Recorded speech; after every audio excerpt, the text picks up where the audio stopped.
ఆయన తిని ఆరగించి నిద్రపోవాలి. ఏ బాధ కూడా ఆయన కలగకూడదు.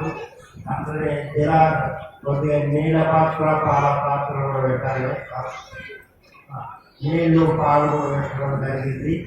ఇప్పుడు ఆ స్వామి యొక్క చరిత్రను కొద్దిగా మీకు వివరించి ప్రతిష్టాత్మకంలో కూడా మీరు ఆ స్వామి కూడా సంతోషంగా పండుకోవాలంటే సంతోషమైన 4 పాటలు కానీ 4 కథలు కానీ విని నిద్రిస్తాను కనుక అదేవిధంగా మీ అందరూ కూడా విని ఆనందిస్తారని 4 ముచ్చట్లు చెప్తాను.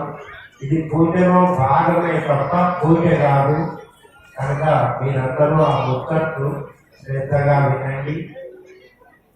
అఖిలాండకోటి బ్రహ్మాత్మరాయకాది పరాశక్తి పరాశక్తి రూప శ్రీ పరమేశ్వర వేదాధ్యాయన ప్రియ యజుర్వేద ప్రేమే యజుర్వాగమంత్రాధ్యాయనే